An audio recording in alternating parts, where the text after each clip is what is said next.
All right, that's our cue to get started. So, for those of you that don't recognize my voice, I'm Lindsey McKay. I'm the lead advisor at McKay Wealth Management, and today we're going to talk about Social Security. It's always a popular subject, but I think with everything that's been going on so far this year, we've had some increasing questions around Social Security. So we hope to answer all of those today. But like I said, if you have a question, please pop it in the question and answer box, and we'll make sure that we can address everything as much as possible.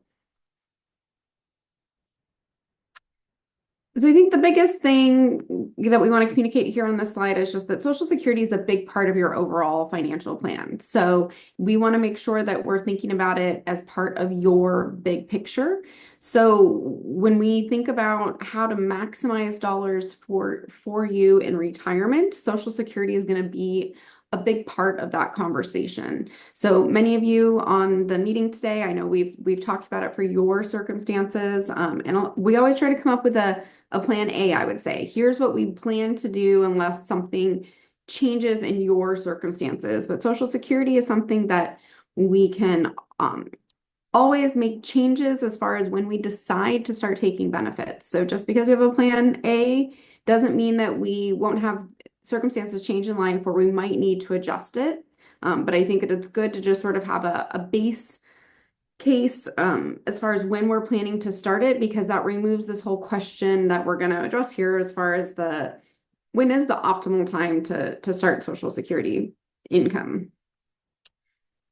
And as I said, really the objective is to try and maximize the dollars that you're going to receive from Social Security so that you can, make the most use of that side of your retirement picture.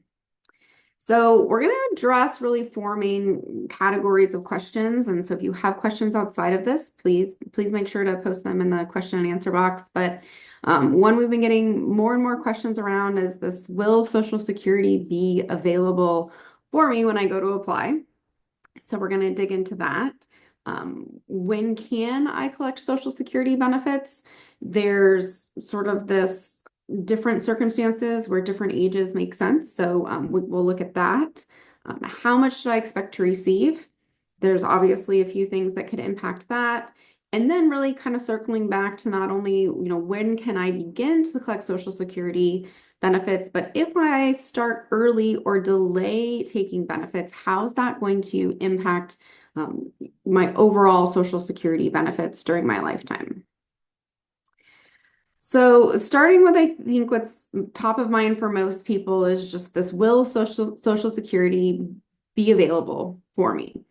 And so for many of those that I see on the webinar today, you're sort of in that age group where Social Security is on the horizon. And so we want to start looking at saying, you know, is it still going to be there for me to utilize as I've been planning on it for most of my life?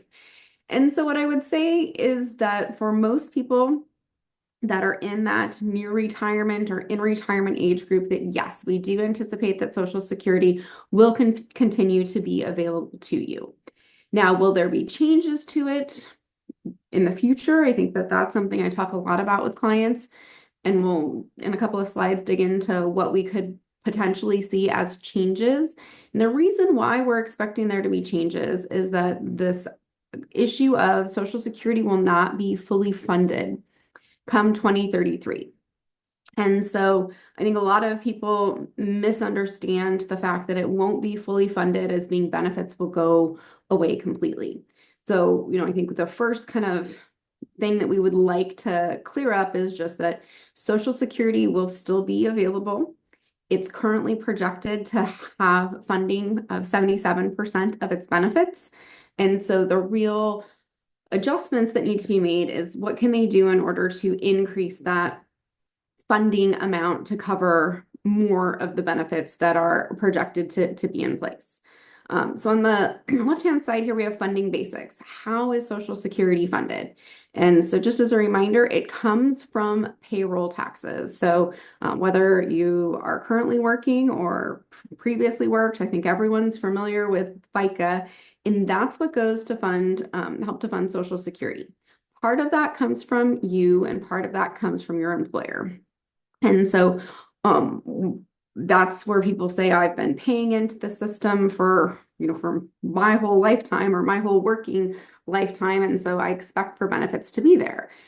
And so when clients ask me if they should be concerned about whether or not benefits will be available to them, I honestly strongly believe that benefits will still be available for people that are in that, kind of near retirement age, and that there are some small changes that can be made in order to help boost that funding.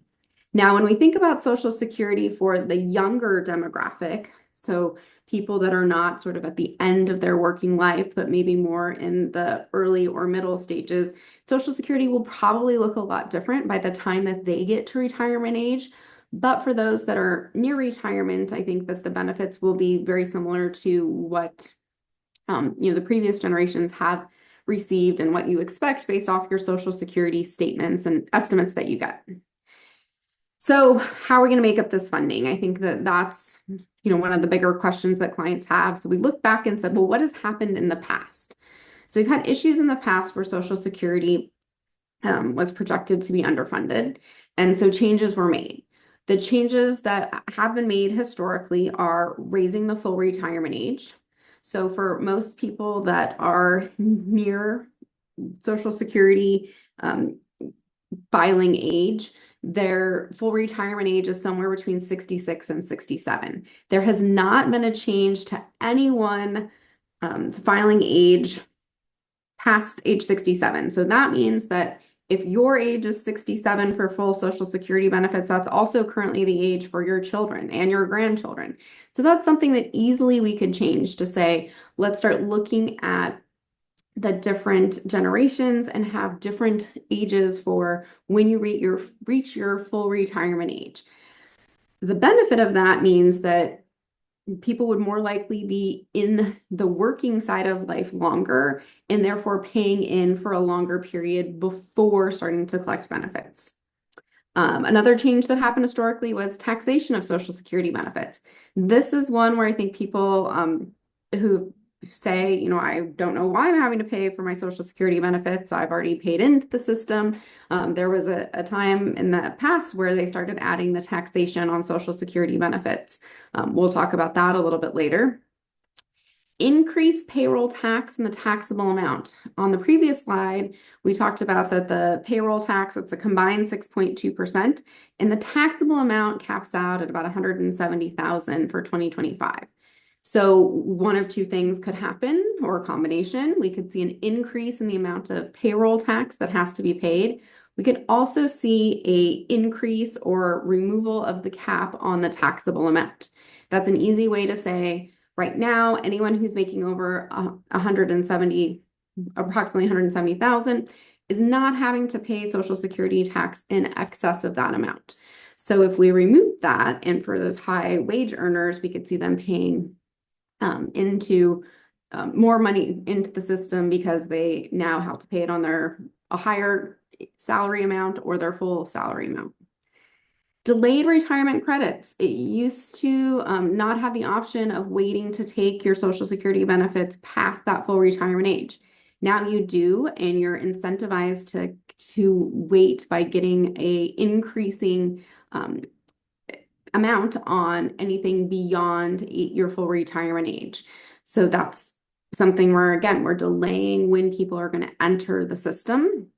And then a more recent change that happened just a handful of years ago is that they eliminated the ability to sort of try and work the Social Security system. You used to be able to file and suspend or submit a restricted application. And that really was a way that allowed spouses to try and coordinate benefits. And that's been eliminated. And we'll talk about that a little bit more. But these are just examples of some things that have happened over the decades that have helped to increase the funding of Social Security. So when we think going forward, what are some of the things that we're hearing about as far as impacts that we could see to Social Security in order to help increase funding?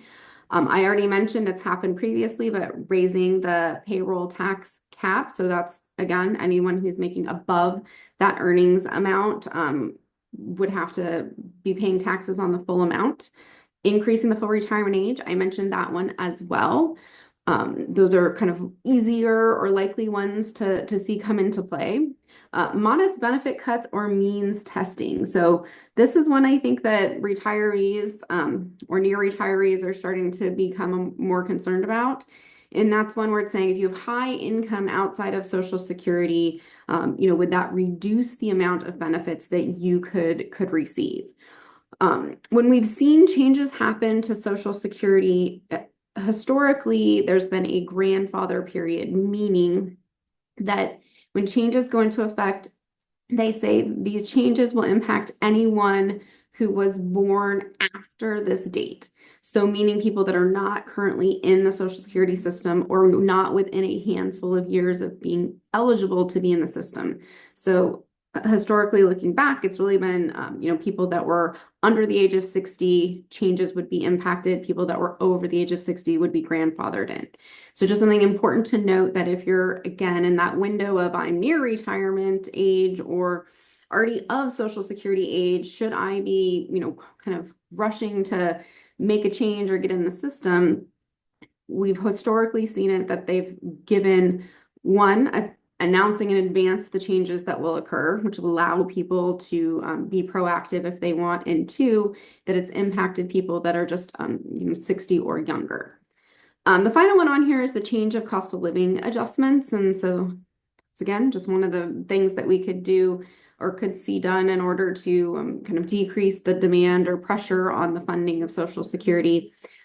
Over time, it's really been about 2.5%, 2.6% is what we've seen the average cost of living adjustment be. We had a handful of bigger adjustments that happened in the past couple of years. And so we have this compounding effect of these higher increases that happen over time. And so that's another thing that we've heard suggestions of areas where we could see some minor changes to Social Security in order to help boost the funding. All right, we're going to move on to when can I collect Social Security? I think this is one that most people understand. So we're going to go through a few different scenarios. This is thinking of yourself as the primary wage earner. We'll talk about spousal benefits, divorce spouse benefits, and survivor benefits shortly, but this is just I worked my entire life. I paid into the system. When am I eligible to start receiving benefits? Again, I think most people are aware of this. And so it's really just reviewing some information. 62 is the earliest that you can claim benefits. If you do claim early, you will see there that you have a permanent reduction in your benefits, which could be it's 30% of your benefit amount. So that means, if I had 100% of my benefit amount is available to me at age 66 or 67, depending on when you were born. If I start early, I would see that benefit reduced by 30%. And that reduction is permanent. So that means that there's not a point in the future where you would see an increase in your benefit amount once future ages are reached. Full retirement age, as I mentioned a couple of times, is between 66 and 67. You'll see there if you were born before 1954, you're age 66. After 1960 is 67. So astutely, you would say, well, there's some years in between there, and that's where it's graded. So it could be 66 and 6 months, 66 and 8 months. So if you have a question about your year that you were born and you're in between that, we can definitely provide you with that information.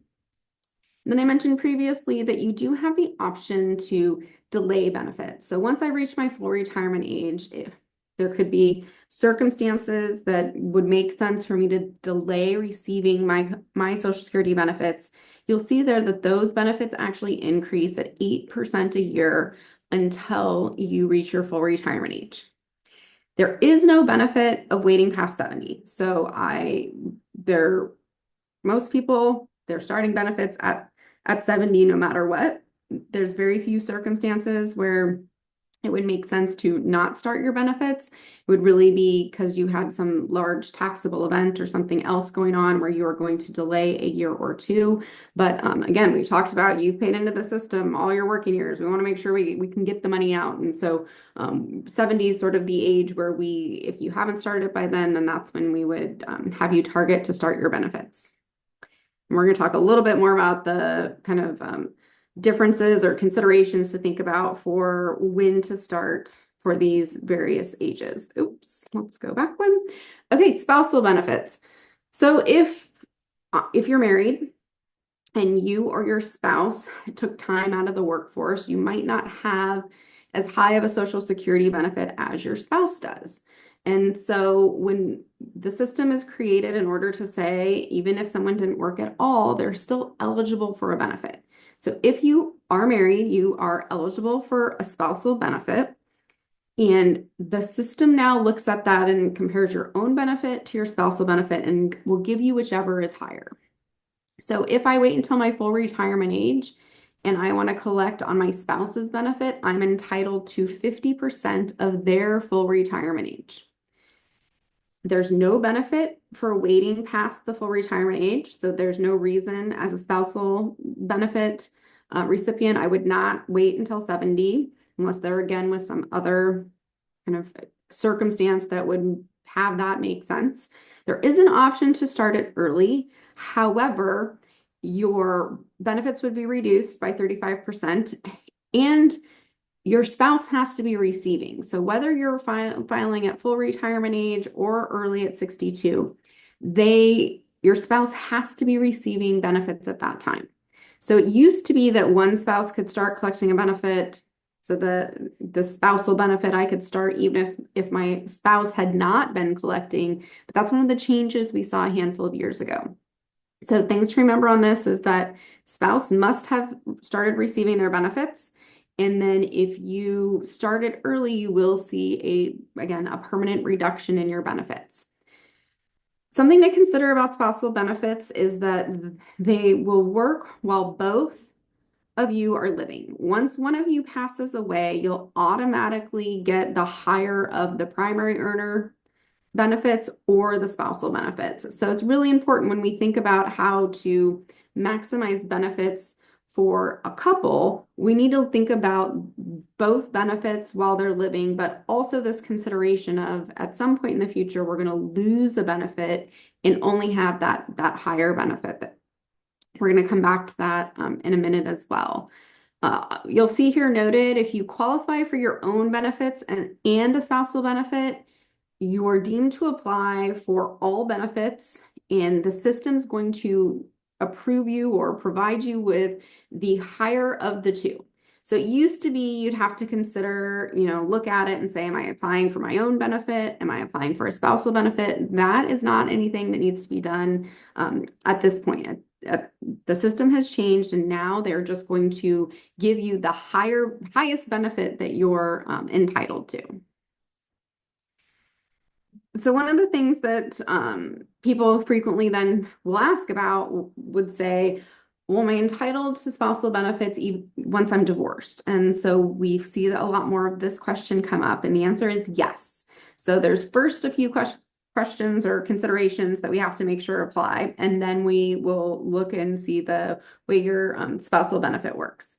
So you had to have been married for a minimum of 10 years. You are no longer married and you have not remarried.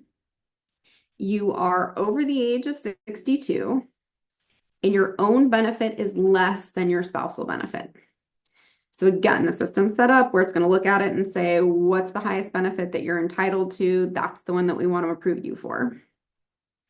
And this is an interesting one. Unlike your spousal benefit, your ex-spouse does not have to be collecting benefits, but they do need to be at least age 62. So on the previous slide, I said in order to get my spousal benefit, my spouse has to be collecting. Obviously, once you're divorced, there's different circumstances. Maybe coordinating benefits is not an option. And so they don't have to be collecting, but they do need to be at least age 62. You'll see that the benefits work similar to a spouse even if you're divorced. The only difference that's on here is that you do lose eligibility for your ex-spouse benefit if you remarry. And the thought there is because now you're eligible for spousal benefits under that new marriage.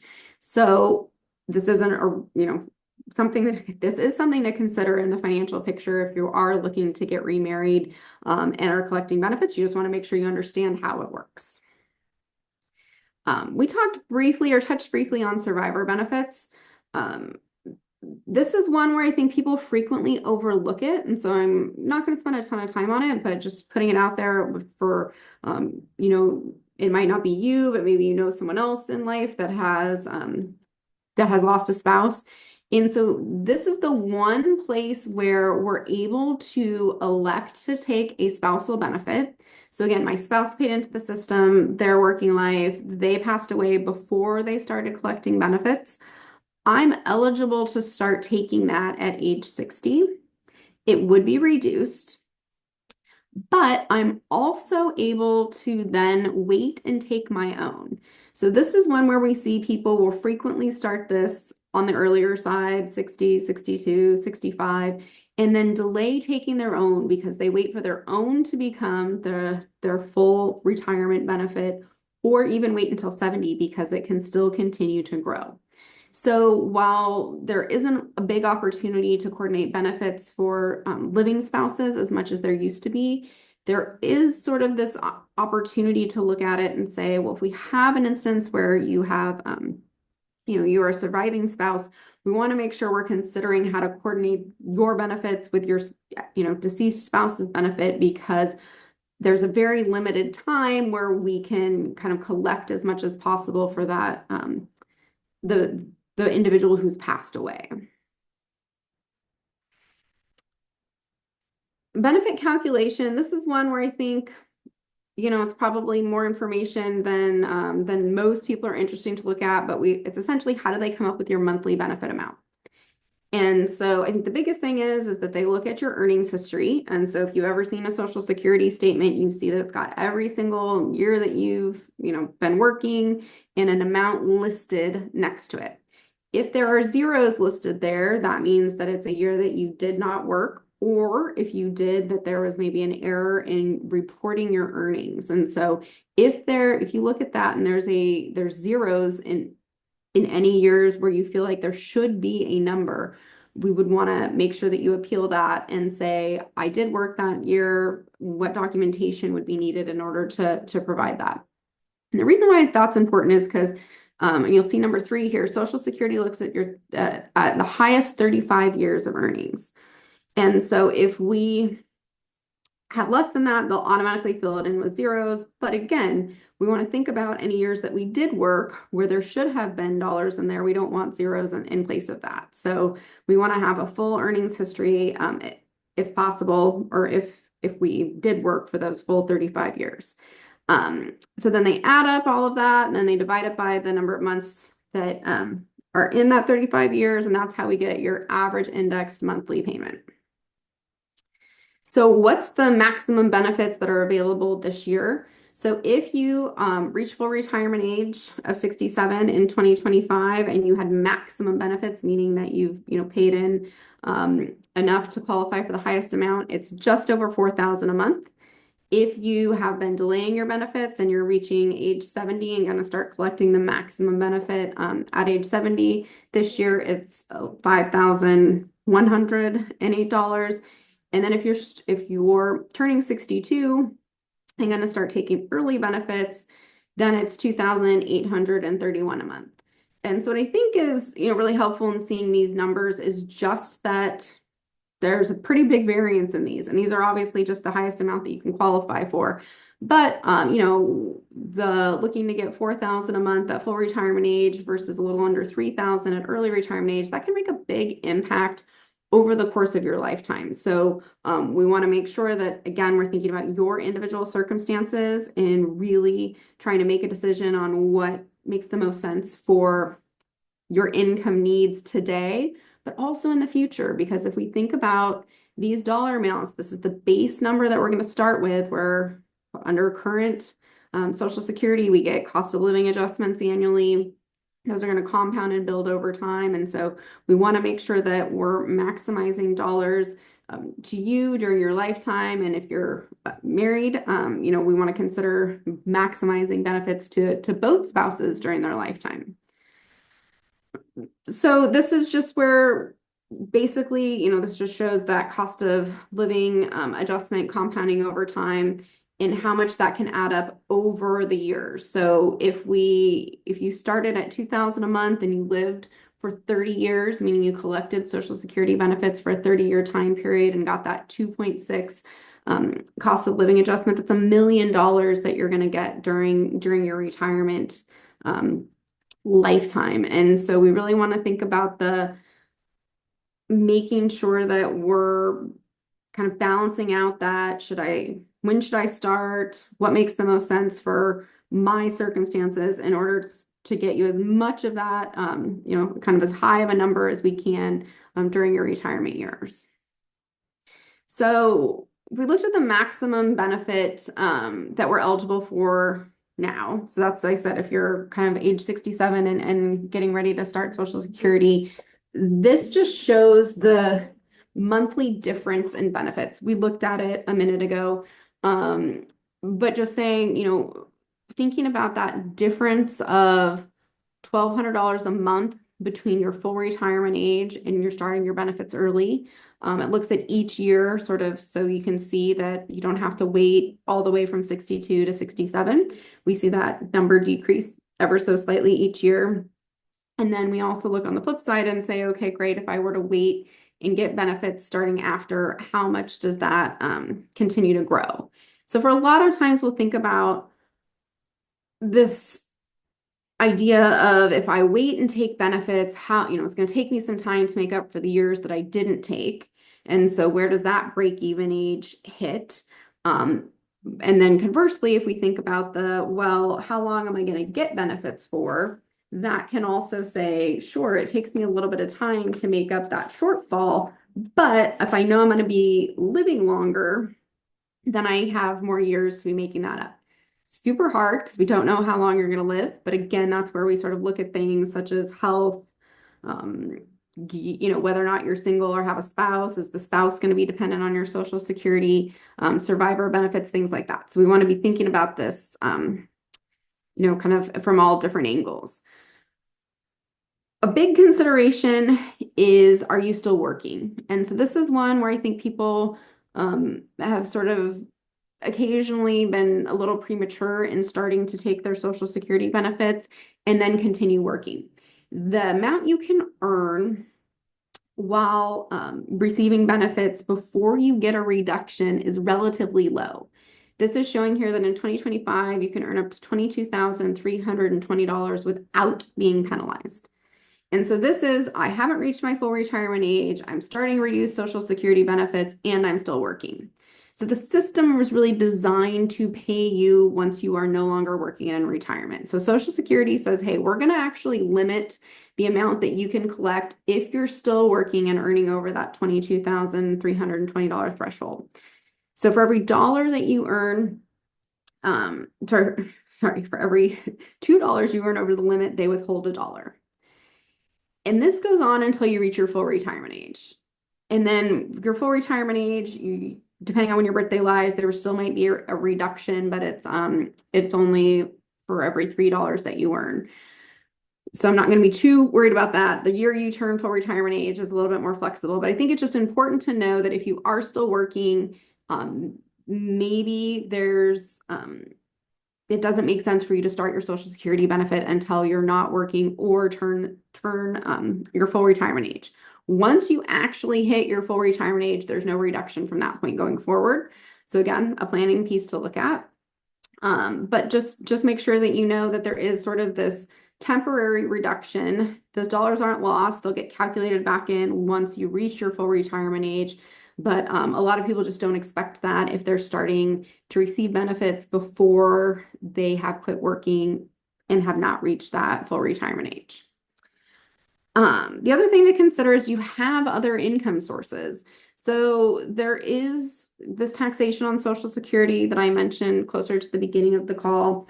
And it's really sort of, again, relatively low amount before you trigger taxes. So for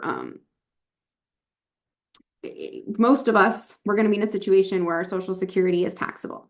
Good news is that they don't tax all of it. The maximum amount that's currently taxable is 85%.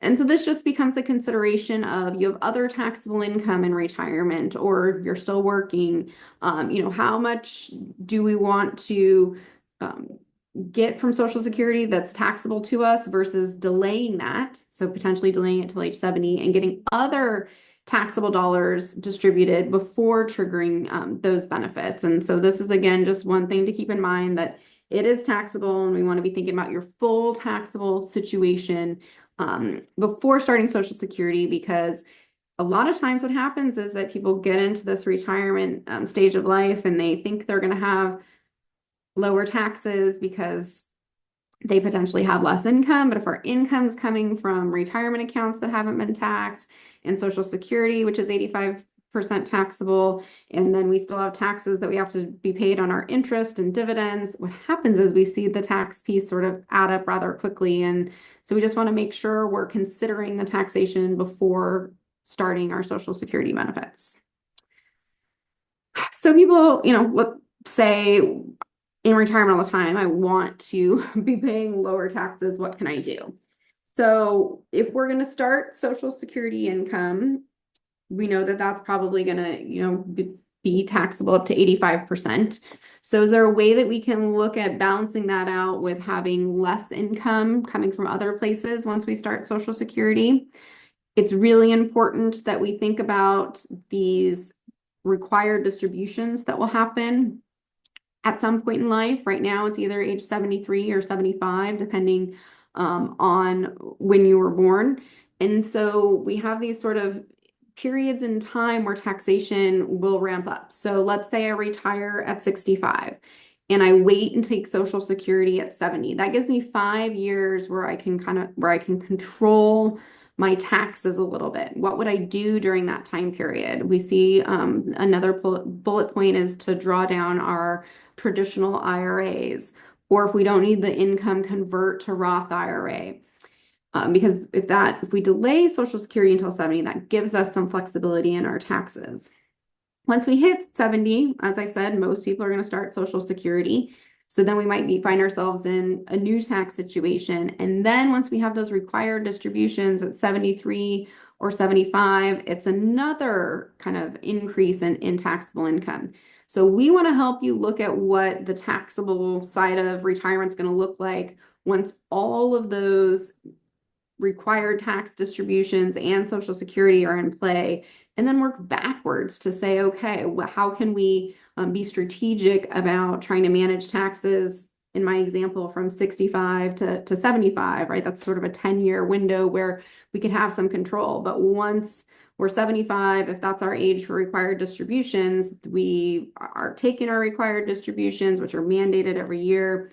We're taking our Social Security income, we're earning our interest and dividends. We really have very limited options for how to manage taxes from that point on. So what I'm really trying to drill home is that we want to do it on the earlier side of retirement, and that might be a reason why we delay taking Social Security, because that gives us some greater tax flexibility. So just to summarize some of those points that I made, we're trying to find this sort of sweet spot of when's the right time to take Security. It would really be, if you're under your full retirement age of 66 or 67 and still working, you probably want to avoid starting benefits in order to not have that reduced benefits. If you're near your full retirement age and don't have a lot of income, it can definitely make sense to start your Social Security benefits if you need the income. So if we don't have a lot of other sources of income, if we don't have a lot of other assets where you could access that for income, then we would say, great, let's start that Social Security benefit. We really, are dependent on it. Another thing to be thinking about is down a little bit further is health. I don't expect to live for a long time, and I don't have a spouse that is going to benefit from receiving my Social Security, that can make sense for me to start my benefits earlier rather than delaying them. So I think that it's really this kind of mix of what are we thinking for your full retirement life, not just this, the money's there, I want to grab it. And so that's one of the things that we can help illustrate for you of saying, well, what if you spent a little bit more of your own dollars in the earlier stages, got some of that taxable money out of your retirement account in the example that I gave, or converted more to Roth. And then that allows us to let your Social Security benefit continue to grow until you take it. And then, especially if we're planning for two lives, so you and a spouse, whoever's going to live the longest continues to get that higher benefit. That's something that is a really important consideration for maximizing benefits over your lifetime. Because a lot of times clients are kind of caught off guard, I guess, once they lose a spouse and they lose part of the Social Security, because it makes up a decent part of income for a lot of our clients that are in retirement.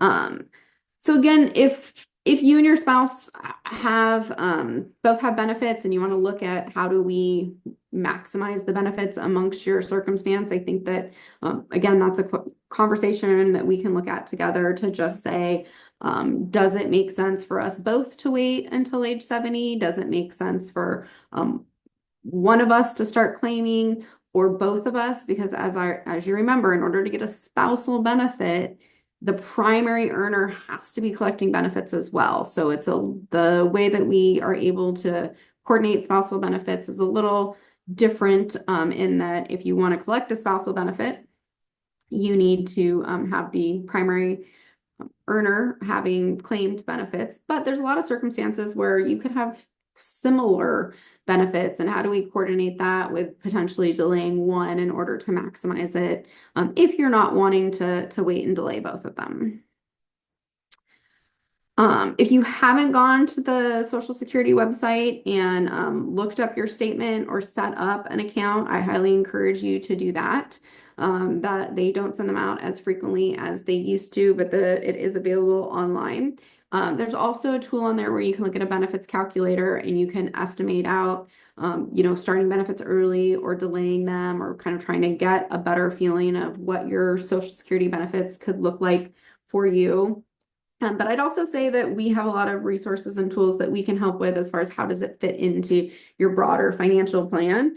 And so this is one of those things where, to me, it's really important that we spend time looking at it before you start collecting benefits, because once you start, we can't change it. And so we really want to make sure that you have high confidence in the selection that you're making for when to start benefits.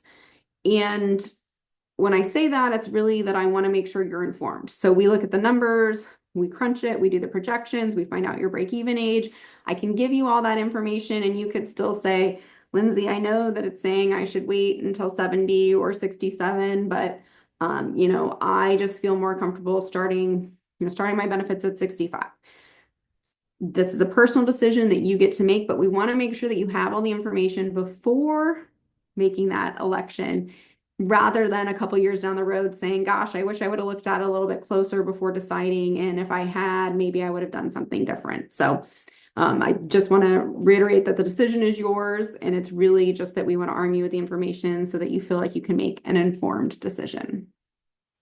And a big part of what we look at is just what are all the sources of income that you have. Social Security, is still a very large portion of your retirement income. But we also want to think about those other taxable pieces, as I mentioned. And so we really found that there's a window of time where we can be proactive about getting taxable dollars out of a retirement account, and that can be distributions to you to supplement your income needs. It could be Roth conversions. And so it's really how do we coordinate all these pieces in order to maximize the values of all of them over your lifetime. And so it's not necessarily looking at one piece isolated at a time, but really looking at them all together to say what makes sense not only today, but when we look at the next 20, 30 years of your full retirement picture.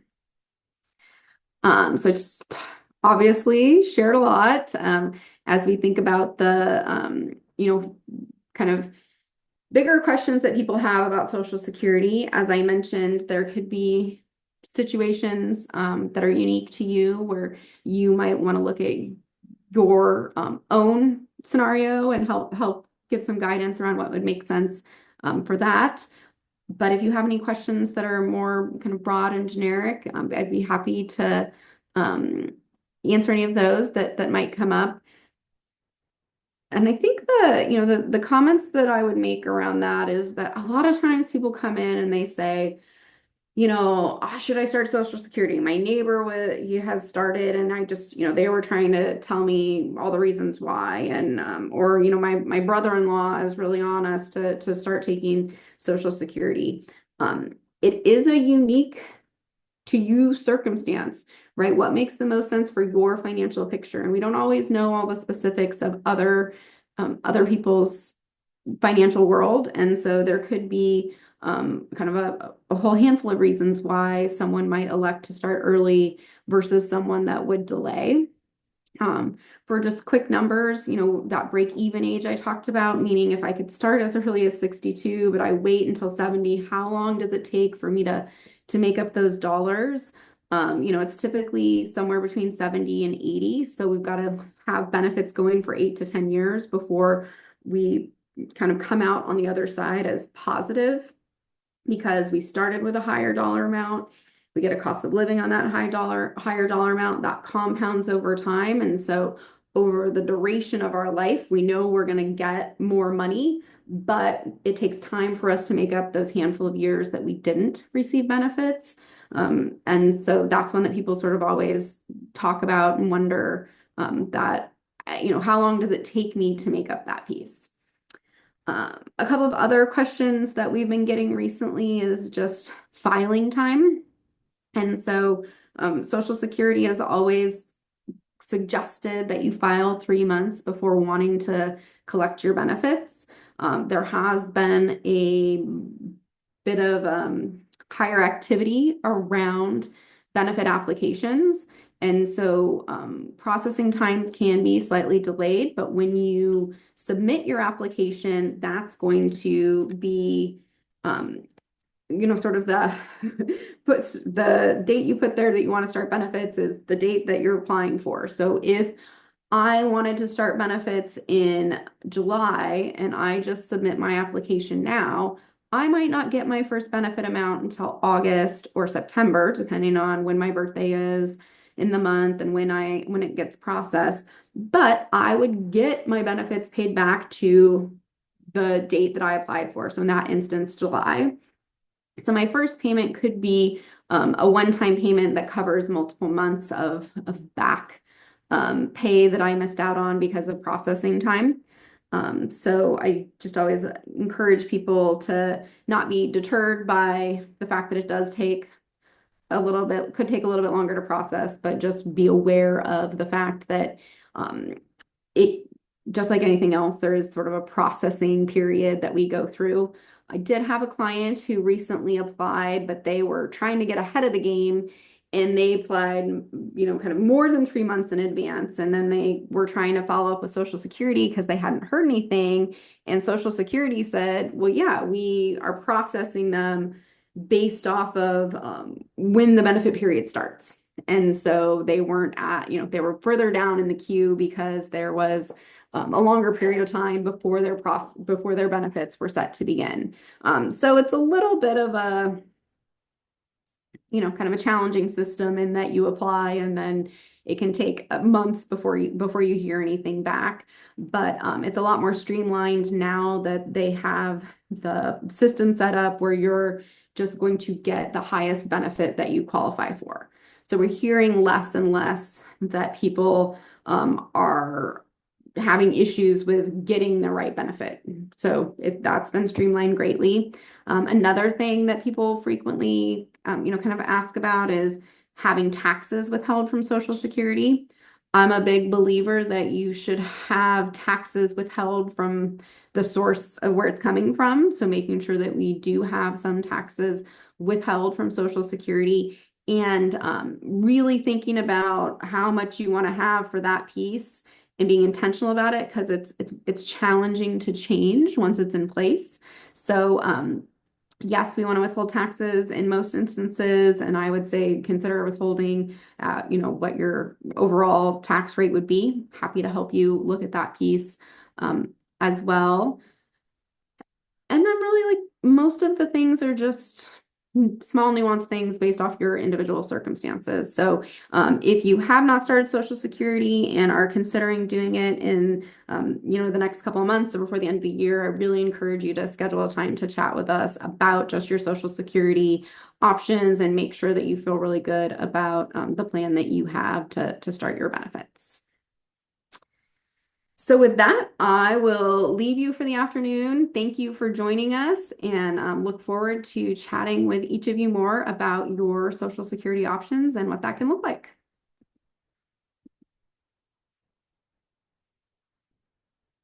Thank you. Bye.